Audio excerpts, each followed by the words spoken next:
The concept of the end of our consciousness when we finally draw in our last breath is a daunting one to most people. And while yes, there are those out there who embrace the idea of the end, the reality is many proclaim this but have no intentions of just letting it happen, and with good reason. Man, in reality, while enjoying our elevated intellect, we're actually kind of cursed. Man alone chimes the hour knowing that with the end of each second that's going to go by, inevitably we are actually approaching our own passing. Honestly, consciousness and sapience can be seen more as a nerf than anything in the pessimistic view, but concerning an optimistic outlook, it is the universe experiencing itself, at least for a brief period of time. Since the beginning, since we've realized that our finite existence is just in fact that, finite, we have fought death every step of the way. Our lifespans have more than doubled, our health for the most part is better, and our societies typically are safer depending on where you exist. All designed to give the average person a better chance at survival. And now there's gonna be someone upset with that statement.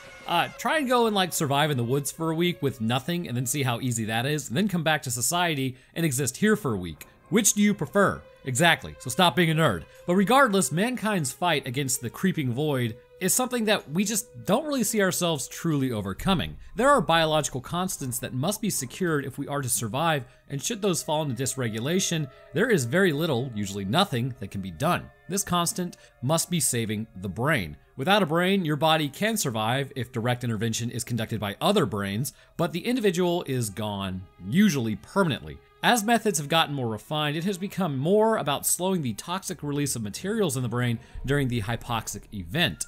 This is why the phrase, "you aren't dead until you're warm and dead," exists, as an extremely low body temperature slows this process immensely. In some cases, giving the person up to 15 minutes, maybe even longer under anecdotal stories of measurements that were taken, to be revived with no cognitive issues. But therein lies the problem: temperature and time. It is generally accepted without oxygen you can go unconscious within about 2 to 3 minutes. Brain damage begins to build up in 6 minutes and continues on to about the 10 to 12 minute mark, where at this point, there is no point in reviving you as you are clinically brain dead. CPR can help extend this time, but as the cerebrum begins to shut down, you become out of reach. In the event of the Re-Animator, this is the process that Herbert West intends to disrupt. What if you could revive the brain even after its toxic contents have been disseminated, and also there's just a bunch of destroyed neurons that have already built up in the brain? As he sets out to do this, it highlights several issues about restarting a brain that should have stayed gone. So in today's episode,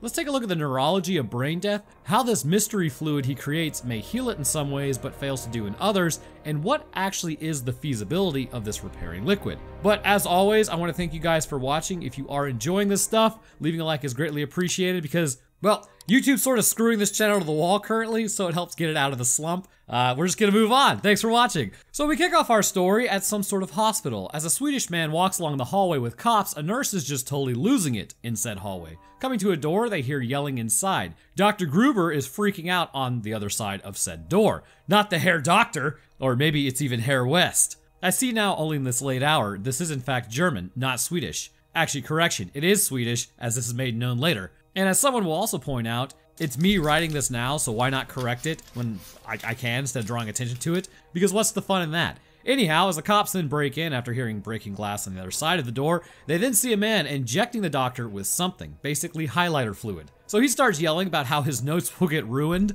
Nerd! Grabbing him, they immediately start bullying him, or as some would say, enforcing the law, as Dr. Gruber gets up, totally spazzing out as his eyes begin to bulge. Well, can't show any of that. Actually, brace yourself. This movie is awesome concerning its practical effects and gore, but I also love paying my rent, so you'll just have to settle for my descriptive prowess. God bless your doomed soul on that front. So I guess we were just kind of taking this one back to formula as it didn't do so hot. Dr. Gruber then flatlines out as the man says the dosage must have been too large. You know what else is too large? My lawyer advised not to finish that statement. So, as we see a bunch of anatomical drawings, clearly Prometheus knows what's up, and when it comes to the human form. But back over at another building, at the Miskatonic Medical School, we are on a hell on earth, if you will, also known as Massachusetts. A doctor, a resident, a random guy from the street who's giving the worst CPR I've ever seen in my life, you be the judge. Like, my man, are you trying to save them or just take them out? One heartbeat every second is not enough. So they shock him to no avail as Kane keeps going. And also the reason one heartbeat a second isn't enough, and one heartbeat a second is enough for your heart, is because usually when you are doing CPR, only about 20 to 30% of the force is going into the heart, and it's only contracting about 20 to 30%, so you're not actually getting as much blood flow as you might imagine. So anyways, they shock the woman to no avail as Kane keeps going, and then he's told she's gone. Like, bro, maybe some rhythm might work. So the doctor in the room tells him, you need to know when to stop. And I mean, the whole room is a little callous, no? And as you'll see later, with every medical professional here, it's like 5 minutes before their shift ends on a Friday, because absolutely no one cares. Really, I should have watched this with my anesthesiologist buddy. I'm sure he'd pop a blood vessel watching this level of non-care. So, taking her down to the morgue, everyone is being super casual about it. I mean, it is a hospital, but usually there's some methods that they have for covering up and pretending like it's not like they're not transporting a body because there's other people in the hospital that might not want to see that. Anyways, wheeling her to the autopsy room, 2 forensic dudes are in there working on another guy, and then rolling her in, one guy's arm continues to move. So apparently there's no rigor mortis on these bad boys. Leaving the room, someone please get Kane a new pair of scrubs, as good lord, this man be sweating. Coming to look at another guy on the table, they then check his brain as Dean Halsey is there for some reason just hanging out in the morgue. Who is Dean Halsey? Evidently he holds Kane's entire livelihood in his hands. I think he's like a hospital board member or something. So maybe he's a dean. I don't know. So while he's down there, seems a bit strange, but we won't think about it. We're just gonna move on. All right then, so now we meet Herr West, also known as Herbert West, who researches death. Yes, if we can figure out how to overcome that, that would be great for about 300 years or so. But why 300 years? Well, the reality is you and I are really not that lucky, and there are other issues that we would have to contend with. So first thing to know about our functional death is that our brains are designed to absolutely outlive our bodies, which is a little messed up if you think about it. Due to our neurons' propensity to not enter mitosis, more so in the central nervous system, it is a blessing, and again, it's also a curse. The blessing is that typically this means genetic damage will not build up in the brain like in the rest of our bodies. Of course, the rest of our bodies are completely exposed to the environment, so we need to heal in order to not have them waste away from underneath us. The curse runs along the same lines as our bodies not repairing. If brain damage does occur, plasticity can kick into varying successes depending on the age of a person. So what is neuroplasticity? By the way, science, it's a very science-heavy episode. This process does exist through our lives, but typically the very young will have a higher amount of neuroplasticity available to them. Sort of like that one guy or one youngling, he wasn't really a guy, he's a youngling, 90% of his brain was actually just fluid, and he was totally normal, operated on 10%. Very, very strange. But it's this brain's ability to remap functions in different areas that actually allowed for him to be normal and can allow for somebody who, say, like has a stroke to be normal. This ability of the nervous system's response to intrinsic as well as extrinsic stimuli will then cause it to reorganize and kind of change the structuring of itself, its functions, or its connections. And that's the official definition. The unofficial Roanoke definition is that, let's say you get hit in the head and your brain thinks, you know, I haven't talked in a while, that's a little odd, I should check on that. And it's like, oh, I don't have the ability to speak. So it remaps neurons away from the damaged area to take on that role, allowing for you to sometimes spontaneously regain speech. Now, why 300 years? Because you would still need to solve the issue of the body degrading, which this material does appear to do, but even with that said, issues can build up in the brain, as we will see like with the elderly right now. It appears as though specifically the waste removal system of the brain might be exacerbating the issue of dementia due to its functioning becoming decreased.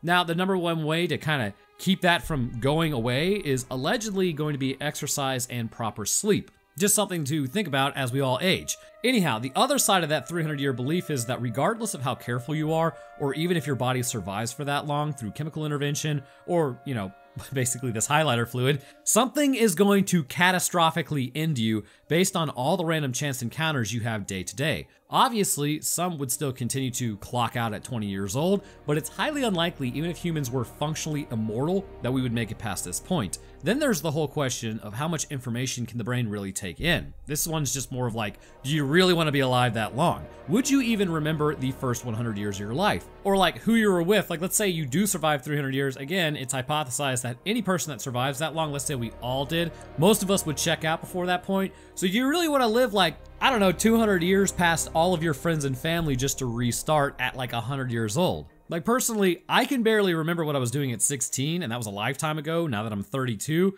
Anyway, we're getting way off topic. So back to the movie, it's on site. Wes straight up goes for the throat of Hill and his work on brain death. Absolutely brutalized. He accuses the doctor of stealing Dr. Gruber's work. And remember, this was before the interwebs, so finding this information would have been a lot more difficult than it is now, and on top of that, stealing it would have also been easier because many in the world would not know who actually came up with it first. So over at the school things are happening. You know, we all did it in college. As then someone throws a Mrs. Kitty on his back. So the old girlfriend gets up now because she says, "Oh, I'm Dean Halsey's daughter, and when you get your MD, I'll marry you." Whoa, now, I'm not saying that is mildly concerning as a comment, but if you get told that you have to meet some arbitrary lucrative goal before someone will marry you, hey, it's your funeral, bro, but I wouldn't recommend it. So he covers his head and then starts lumbering towards her. This is getting odd. And as she opens the door, Mr. West is standing there. Menacingly! Kane introduces his fiance, which again, if Halsey knows about them being like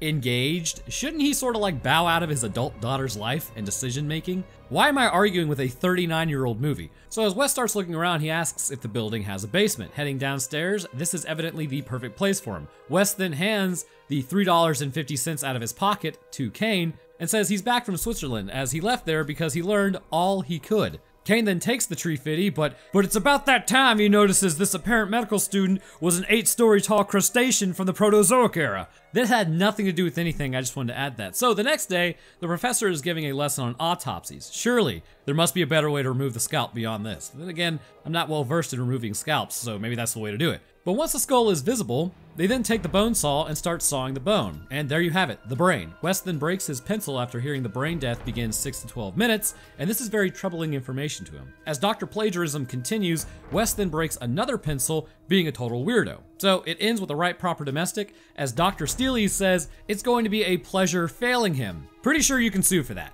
Over at a fancy dinner, they then slap one another's back over a grant which they got, which you would think there'd be like way more doctors involved besides just the two, but who knows? Megan then declines to continue drinking as she has a study date. Right, the topic, human anatomy, topical. Kane then shows up in a red vest, absolutely bold fashion choice, as Dr. Pilfridge interjects suggesting, well, why don't you study here? Hey man, here's a hot take. Why don't you mind your own business? Oh, and he's attracted to his friend's daughter, so that's probably why he wants her to study there. Brother, Easy there, dinosaur. So rejecting this idea because it's a stupid one, they then go over to Kane's house. So Kane goes to like make a move on Megan, wearing the red vest, but she ain't having it. It's the vest, isn't it? She says, it's not you, it's your vest. Please get rid of the vest. So Megan says she doesn't like West, but what she really meant was she doesn't like his anyways. So also Rufus has gone missing, so she's a little upset. She calls out for the Mrs. Kitty as then they go to look for him. In fact, I too am picking up a black cat today. I'm stuck between Professor Furface and Tross Sinclair III. Time will tell what he gets named, though it's completely irrelevant because within a month he's gonna have 20 new names, so it doesn't matter. As she approaches the basement, she assumes that's the place to look, but stops off as she enters West's room first. My God, pictures of brains and boxes. Also, this guy has nothing on his walls. Finding Rufus, he's in the fridge, and let me tell you, man, that guy would be maimed. We would be seeing in real time how long a brainstem can actually survive without oxygen. Although, I guess it would be exposed to the air directly, so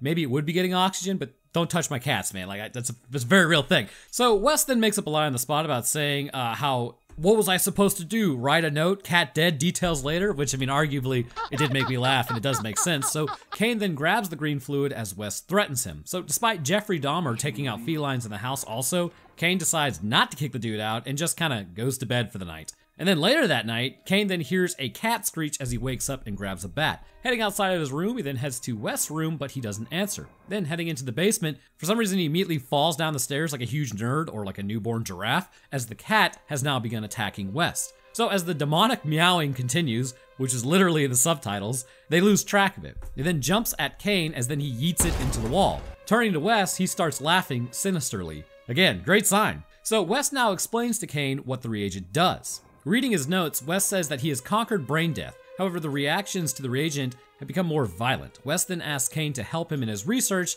to move past the 6 to 12 minute brain death barrier. West then asks if he agrees Rufus is now dead so he can prove it. Taking his highlighter fluid, he then injects it into Rufus's brain. Good lord, put that thing out of its misery. So Megan shows up, completely traumatized after seeing this, which probably isn't ideal. So finally, we can talk about this fluid and how it has overcome death in the first place, because there are kind of a myriad of issues after your brain starts succumbing to the natural entropy of death, not relating to heat, but more connected to chaos. Okay, so the thing to know about the brain is it is highly sensitive to oxygen deprivation, but it does not go all dark at once, and I think we might be able to explain why the highlighter fluid is only working in some capacity based on this idea, as we will see later. So when the brain becomes oxygen starved, there are cascading consequences that actually further damage the brain. In a hypoxic event, edema or fluid buildup can begin happening, which can then increase intracranial pressure. As this pressure increases, cerebral perfusion, or oxygen making it to the cerebrum itself and adequately delivering said oxygen,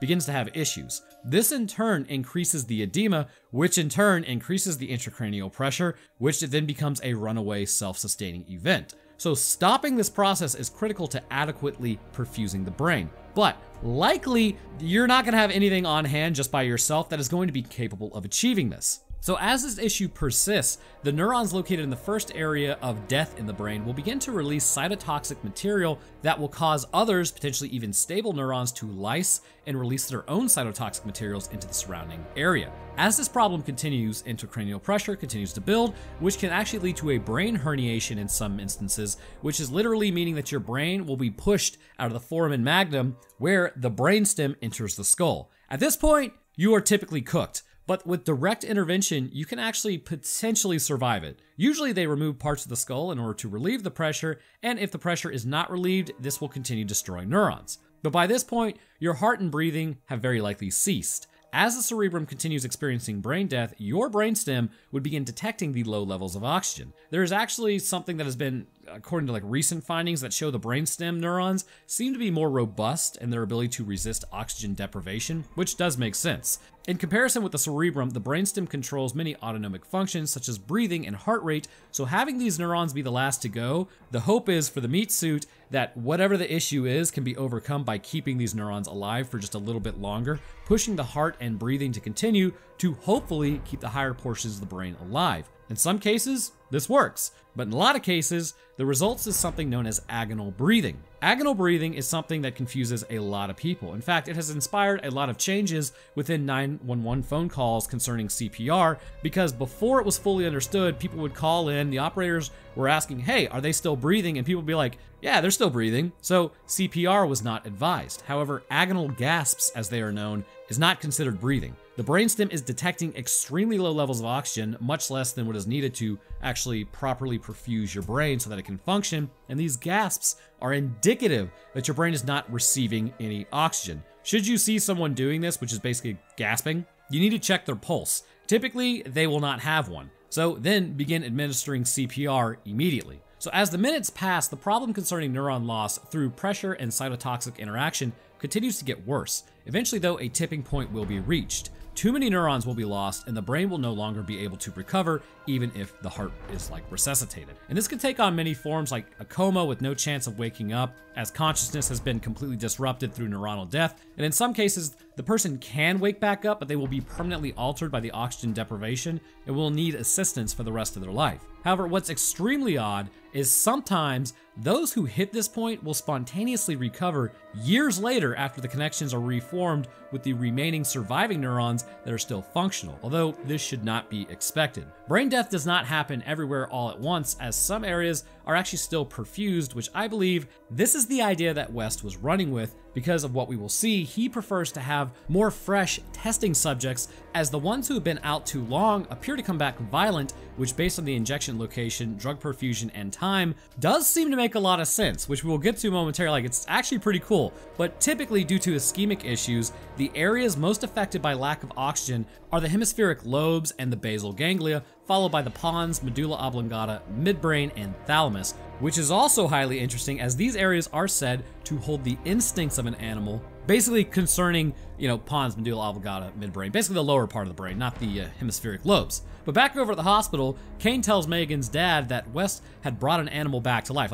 All he's doing is hey, yeah, West may have brought something back to life. Snitch! So the dean demands a written apology. Brother, what? And I mean, even if this was a joke, it doesn't seem like a reason to threaten his position at the hospital. So he gets, again, a nice threat made at him, and West is then kicked out of the university. Bro, what? All based on someone else's words. And I gotta tell ya, that would be a juicy lawsuit right there. So the situation went over about as well as crapping in your hands and clapping, as Kane then heads down to the morgue with another body, but actually, it's West under the cover. Not taking off the tag on his foot, he then puts on his shoe, which must be a horrible feeling. Entering the unitology storage area on Titan Station, they then find the best candidate for reanimation. Kane wants to give up at this point because they, can't find him after looking at 3 people, but Wes then finds what he assumes to be the perfect specimen, a John Doe dropped due to cardiac arrest. So wait, you conquered brain death but not heart death? Or at least that's what he says he's concerned by it. I got news for you, brother. If they drop from a cardiac event, they probably have heart damage. But starting the recorder, Wes then gets his highlighter fluid ready. Injecting into the brainstem, Wes starts freaking out, saying it should have happened by now, as then a call is sent down to the security desk looking for Kane. Wes then increases the dosage again, but nothing happens. Why not increase it again? Deciding that they need to get out of there before they get caught, they then go to cover him up as neurological activity starts beginning again as the man sits up, freaking out. Dude is in pretty good shape. I wonder why he went out from heart failure. Too many trenbolone sandwiches, as some people would call it. Remember, if they are smaller than you, they don't eat enough. If they are bigger than you, then they're on tren. I don't make the rules of lifting weights, I just enforce them. So as he turns around, he grabs Wes, as then he throws Kane. Breaking through the door, he then grabs Halsey before biting his fingers off, which if you didn't know, you can actually bite your fingers off like they're carrot sticks. It's just your brain basically tells you not to do that. As then he throws him as well, as they attempt to help, kind of get him away from Halsey. Yes, maybe restoring neurological function was not the move. Wes then shows up with a bone saw and goes through the spine, emerging through the sternum. Wes then says that they need to find someone fresher. I thought you conquered brain death, bro. What happened? Also, apparently Halsey had been dropped at this point. I mean, I just figured he was kind of unconscious. So interestingly, I've actually been tagged a lot in, what is it called? The Unsubscribed podcast, where they were talking about one of the references I made to how brain controls strength.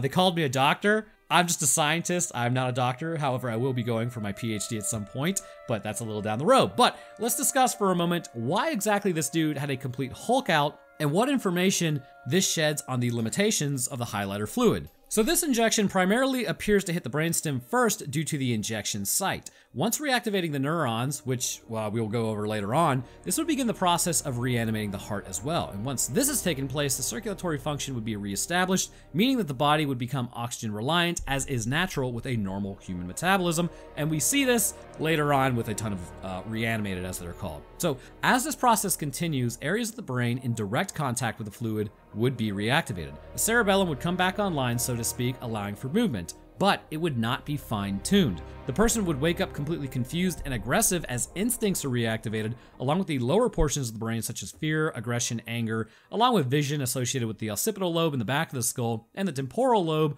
would also come back to life, as when West shouts at his experiment, he turns around and looks at him. All of these are integral to showing that areas of the brain have come back to reality, or well, not reality, but life, but it appears to be associated directly with where the injection site actually is. Something to know about the human body is we can really only access a percentage of our actual strength. If all of your muscles pulled in the same direction, you could easily lift 25 tons, which is 50,000 pounds, or in heathen units, that's 22,679 kilograms. But that's in the same direction. Obviously, our muscles are not structured in that way, but it shows the ability that our bodies have. Humans only use about 40 to 50% of our strength on average, and through things like weightlifting and training, strongmen have been hypothesized to use up to around 60 to 70%, but you never really come across 100%. To use 100% would tear muscle from bone or even break your bones. Joints would degrade much more rapidly just from daily use, and our bodies limit this to protect itself from damage.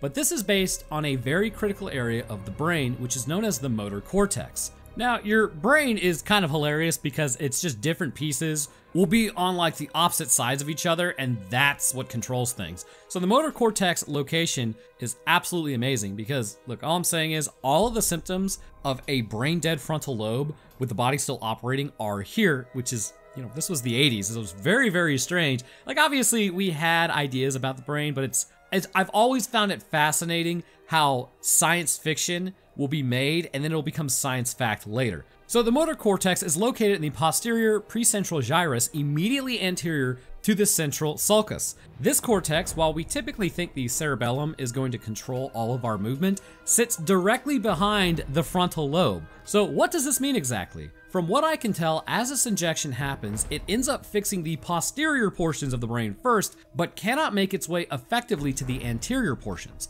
We will see more examples of this concerning behavior in a moment, but with the motor cortex still presently offline, as you could call it, this means a person reanimated, running on just pure emotions and instinct, cannot control their strength, and this allows for them to tap into it unhindered and unimpeded. And this would very clearly damage their body, but this would also allow for them to throw around other adults, like a baby in a dryer. So putting him on the table, they then start experiment 2, reanimated Boogaloo. Getting more highlighter fluid, he prepares the Halsey, not really sure why I wrote it that way, as Megan now sees her opportunity to head down to the morgue to follow her dad. Administering 12 cc's, he does this because he's fresh. The hands then begin to move as the eyes open as Wes tells him, "Welcome back to life." So, you've reanimated someone with a horrific amount of vascular damage in their head. Ah yes, this should go very well. So as Halsey sits on the table, he then grabs Kane by the throat and then grabs West. It would appear as though when the door was dropped on him and the guy jumped on the door and then grabbed Halsey, damage was particularly focused on the frontal lobe given how Halsey was laying.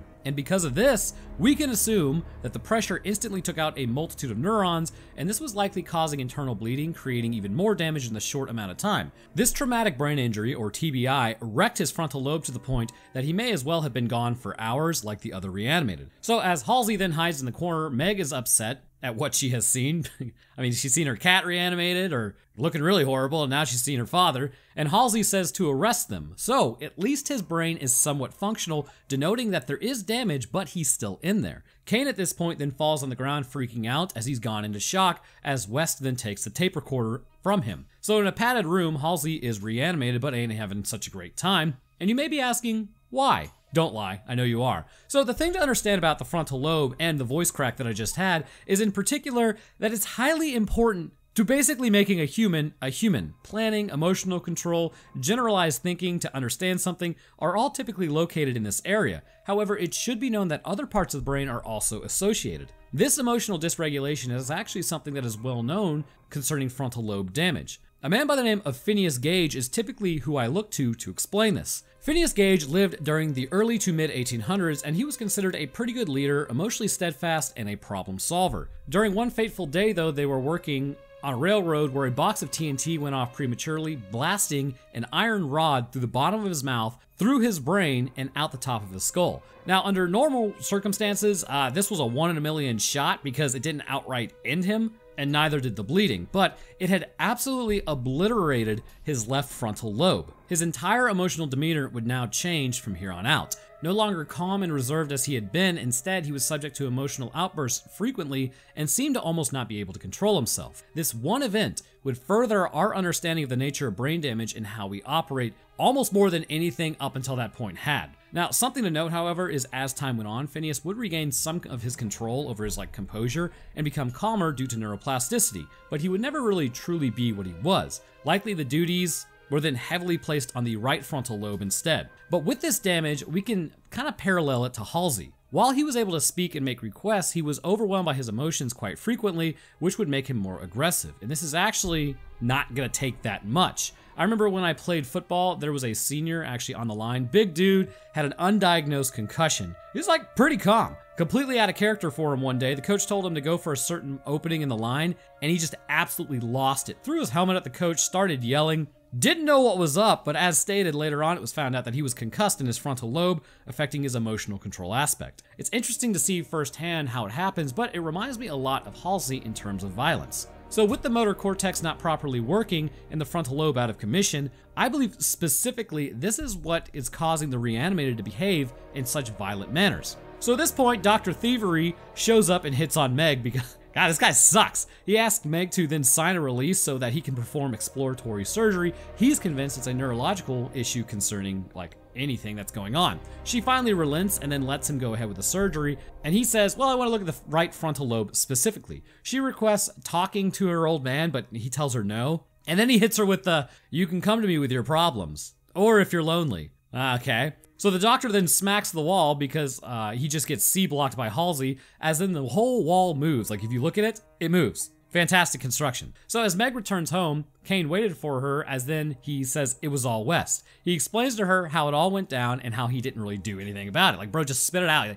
He just takes forever to say it. He then tells her that he's actually dead. He's alive, but he's kind of gone. So as she does the I'm gonna hit you with the softest part of my hands thing, it never works. It's weird. From this angle, it looks like Kane was about to laugh. So while that's going on, West is down in his lab, and I have to ask how nobody got arrested. Creepy McCreepster then emerges from the dark saying that he knows Halsey is in fact Dunzo. He tells West that he wants his discovery, and he says that he will basically tattle on him for the little misunderstanding in Switzerland, so West then hands over his research. Back over at Dr. Intimidation's office, they approach the flimsy wall as Halsey is in the corner straight up chilling. So this part was just straight filler, because then we head back to West's lab for some reason, and he requests to see how the new serum is gonna, or really, Dr. Steels is requesting to see how his new serum is gonna work, as West then puts the reagent on dead cat tissue. So it would have been nice to see how it actually affects all these cell types, but as he continues to watch the reaction, West then backs away grabbing a shovel. Approaching Dr. Appropriation,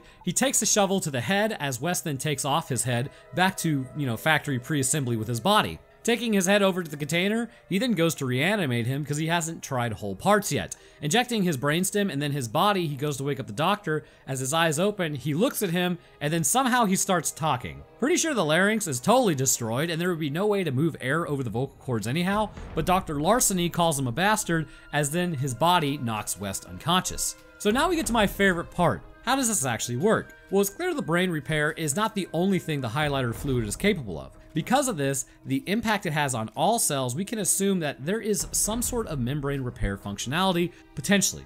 Let me explain. I see two major possibilities concerning this fluid. So as we all know, a cell will lyse, spilling its contents. However, we can potentially assume that in this process, possibly the nucleic membrane may still be somewhat intact. While all the organelles are lost after the contents are spilled, it may be possible that the nucleus of the cell is still somewhat there, just floating in the remnants of its own body. As the fluid comes into contact with these remnants, it may be that these free-floating membranes could be repaired and rejoined together. And while there is, in some instances, the nucleus could be contained or recontained within the repaired membranes, in others, it's probably not. And maybe even in still others, the nucleus may not be contained at all. This would mean that the fluid would actually have to fully enable the rebuilding of a cell that was lost, if it is possible at all. Essentially, it would be like being reborn, which would be painful as a process, as made mention by West. The cells are recreated from their original components, but how could that be possible? Well, the work would be quite extensive, and the fluid would have to do things like restart the heart by repairing,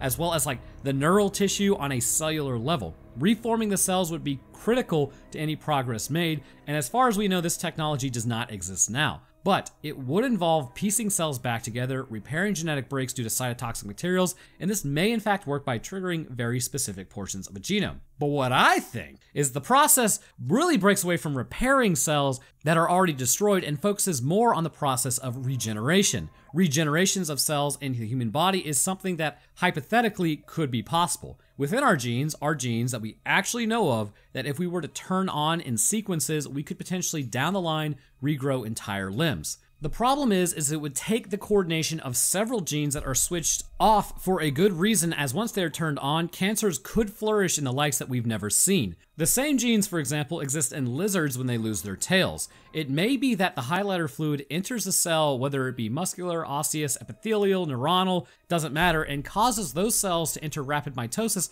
by activating these genes, which included in those is basically the mitotic genes. Upon doing so, neurons in the brain are forcibly grown, fundamentally repairing the damage. These new neural connections, however, would mean information could be lost, but it may be that enough surviving neurons in the brain exist even well past the post-mortem stage. They just haven't necrosed yet. Upon reactivation, or reanimation really, some of the original person is still left in there, so it's not a complete wash or a blank slate, so to speak. I see option 2 as the more clear frontrunner, seeing as piecing back together a cell is likely not going to happen. So, while this craptastic situation is going on, Meg decides to go hang out with her pops. What could possibly go wrong? Kane continues to search through the file cabinet, finding that Dr. Hill did in fact steal Dr. Gruber's idea. The era before the internet, really. This would have been a tougher thing to do back then. So as Meg approaches Halsey, she grabs him as he turns around cowering. They had utilized a laser drill on him, and he's basically been lobotomized. So what is that exactly? Like I said, it's pretty science heavy, because it's involving the brains, and I like brains.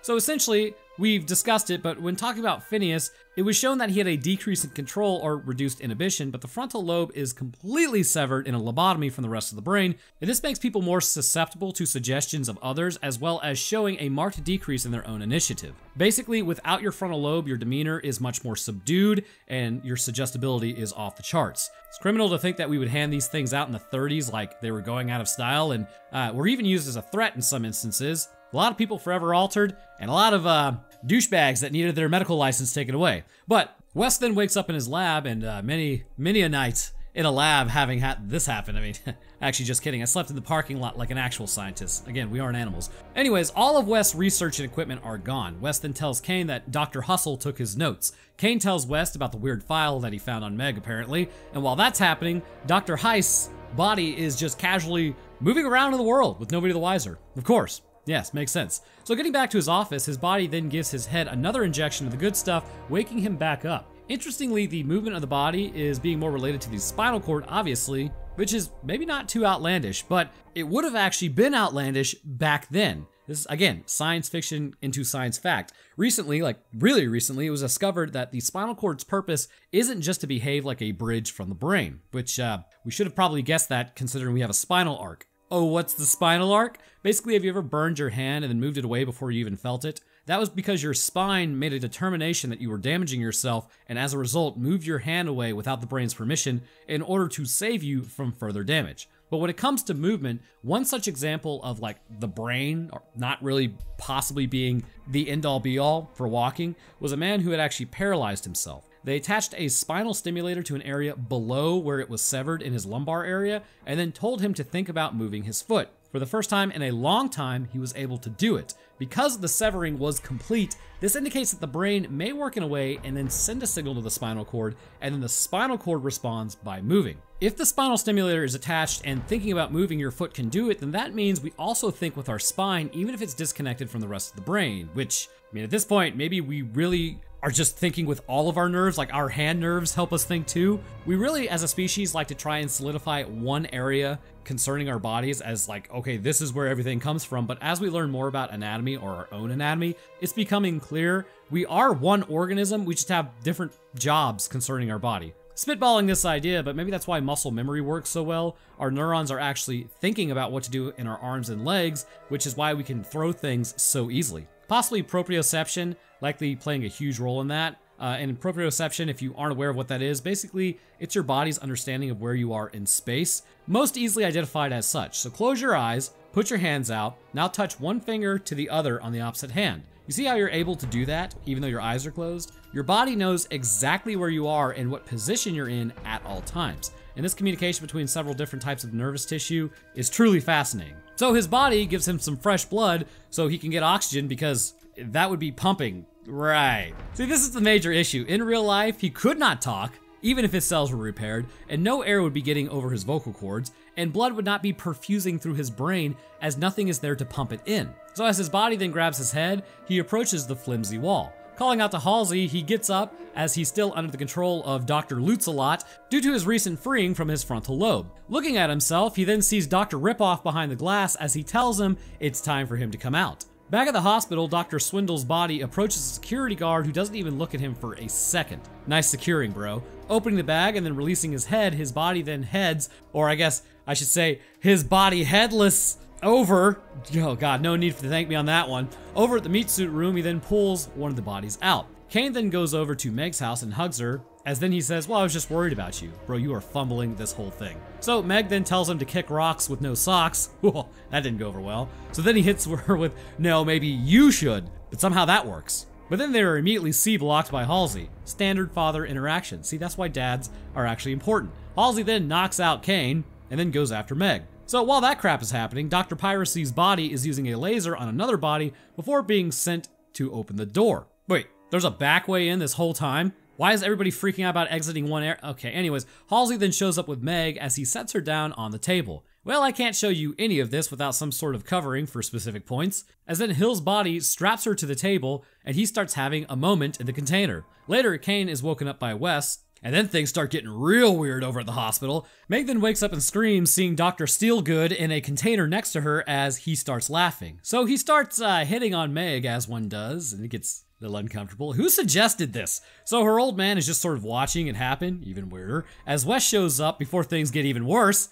if you can imagine it. And I mean, Meg, undo your arm restraint. You have a free arm. So Wes takes some more digs at Dr. Plunder's career at this point because you gotta hit him in the ego. And then all the reanimated start getting up. Well, didn't expect that one. That sort of explains the lobotomies that they were giving earlier and handing out like hotcakes, but who knows. So Wes then goes to attack Dr. Annexation, as somehow he directs the reanimated to attack Wes. He says his new technique in lobotomy will completely alter human will. And we'll talk about that in a moment, as I think I have an idea on it as it relates to everyone's favorite thing, mirror neurons. So as they go to lobotomize Wes, Megan then calls out to Halsey as he starts going after the other reanimated finally coming to, before turning on Dr. Swindles. The security guard now sees all this crap going on, and well, he's a little disturbed as Halsey starts headbutting the other head. So why not just throw the head at the wall, is all I'm saying. Halsey then goes to destroy the head as the others begin freaking out due to an apparent psychic connection. Wes now says he has a theory on overdosing the recently passed, and again, we will get there. So Halsey now completely destroys Dr. Snatch's data and pretends it's his head,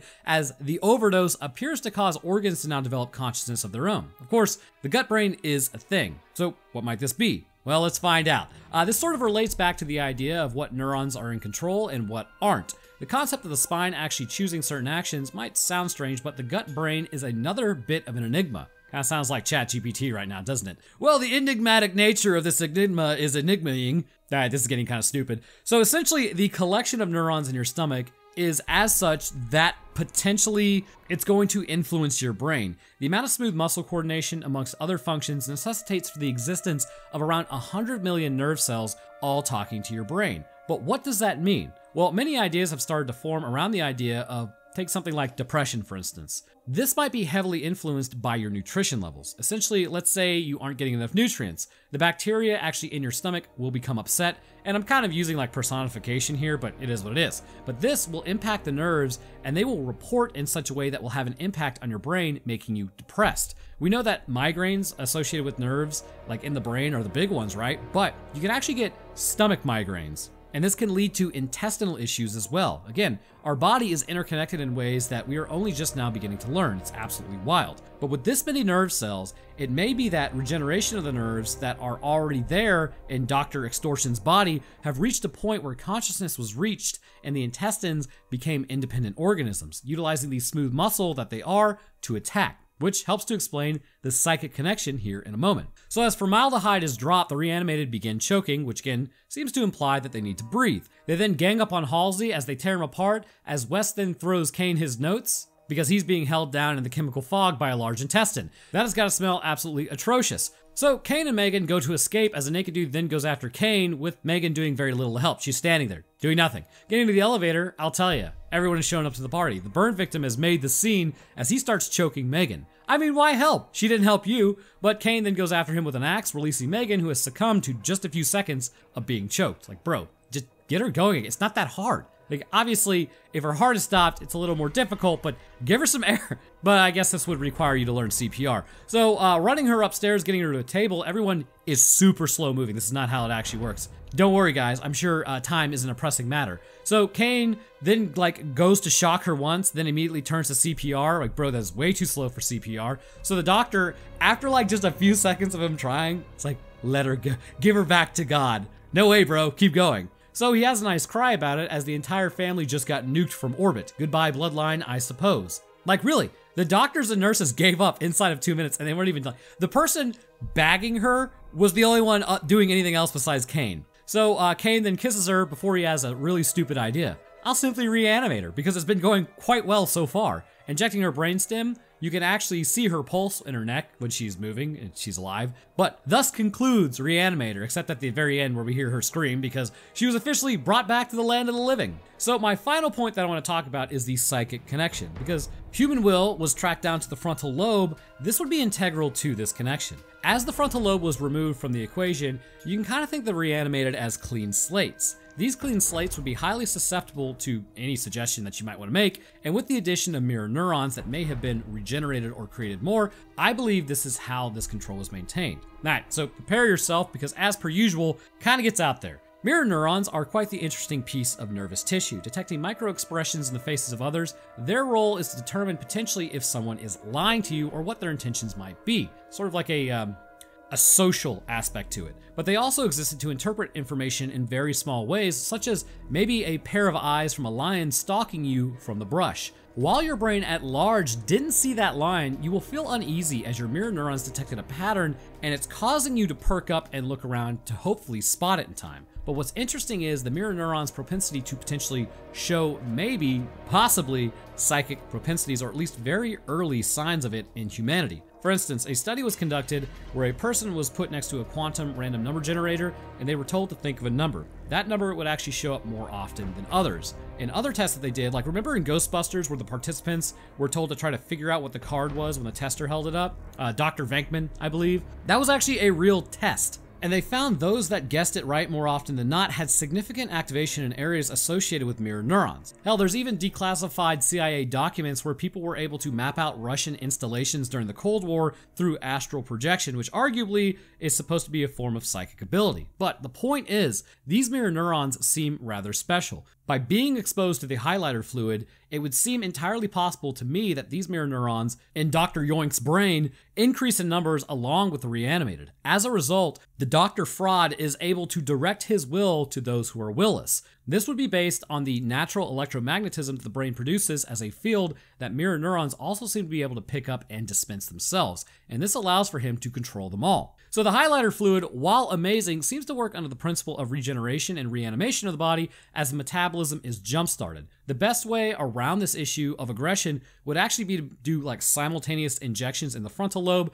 brainstem, midbrain, and likely the parietal lobes as well. And this would reanimate the brain evenly rather than just in one portion, leading to the freakout. Along with this, an injection to the heart and CPR administered could cause the drug to circulate more effectively, leading to a more even distribution and the literal cure for death. But anyhow, I want to thank you guys for watching. If you enjoy, then leaving a like would be baller of you, and subscribing is a great way to stay up to date on what I post. And it'd also be appreciated because this was a long one. I'll drop my Twitter, Discord, Patreon, and Roanoke Tales channel link, where this week we were talking about the Harlem Globetrotter Rico Harris that went missing and has not been seen for almost a decade. Very strange stuff. And speaking of patrons, I'd like to thank mine real quick. First, huge thank you to our astrophysicist, Death's Dancer. Thank you, sir. Next, I'd like to thank our scientist, Chad the Enjoyer of Scientific Explanations of B-grade horror movies, Dakota23, Lucian Dragon, Metric System, and Trash Panda in a Trench Coat. Thank you guys as well. And the rest of my patrons, I appreciate y'all's support. It goes a long way towards helping me out, and you're a bunch of cool guys. Alright, so that's gonna do it for me. I hope everyone enjoyed, and we'll see y'all